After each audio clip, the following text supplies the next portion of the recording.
ഈ പാട്ടില് സിനിമയില് ഈ പാട്ടിൽ നമുക്ക് ജോൺസനെ കാണാം.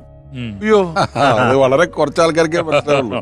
അതായത് ഞാൻ ഈ സിനിമ ഷൂട്ട് ചെയ്തുകൊണ്ടിരിക്കുന്ന സമയത്ത് റെക്കോർഡിങ് കഴിഞ്ഞിട്ട് ഞാനൊരു ഫൈനൽ മിക്സ് ചെയ്ത് ഞാൻ കേട്ടിട്ടുണ്ടായിരുന്നില്ല.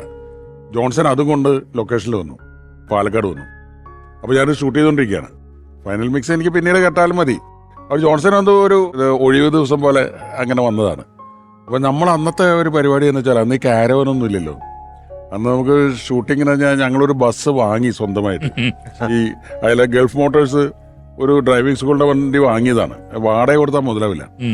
അപ്പൊ ആ ബസ്സിൽ തന്നെയാണ് രാവിലെ എല്ലാവരും ലൊക്കേഷനിൽ പോകുന്നത്. ഇപ്പോ രാവിലെ എല്ലാവരും കൂടി മോഹൻലാലും ശ്രീനിവാസനും ഇന്നസെന്റ് ആണ് പലപ്പോഴും ആ ബസ് ഓടിച്ചിരുന്നത്. ഇന്നസെന്റ് ബസ് ഓടിക്കാൻ പറ്റുമെന്ന് നമുക്ക് അറിയില്ലായിരുന്നു. ഇന്നസെന്റ് ഞാൻ ഓടിച്ചോളാം എന്ന് പറയും. ഞാൻ ഒരു ശീലമാവാൻ വേണ്ടിയിട്ട് ഇന്നസെന്റ് ബസ് ഓടിക്കും.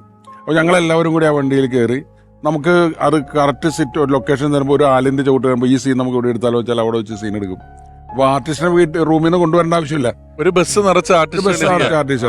ജോൺസൺ വന്നപ്പോ ജോൺസണോട് വണ്ടിയിൽ കയറാൻ പറഞ്ഞു. അപ്പൊ ആ ഫ്രെയിം വെച്ചപ്പോൾ ഞാൻ ജോൺസന്റെ അടുത്ത് പറഞ്ഞു, ജോൺസൺ ഒരു യാത്രക്കാരനായിട്ട് നിന്നേക്കെന്ന് പറഞ്ഞു. അപ്പോൾ ആ പാട്ടിന്റെ ഒരു ഘട്ടത്തിൽ മുമ്പിൽ ജോൺസൺ ഇങ്ങനെ ബസ്സിൽ നിൽക്കുന്ന ഒരു പീസ് കാണാം.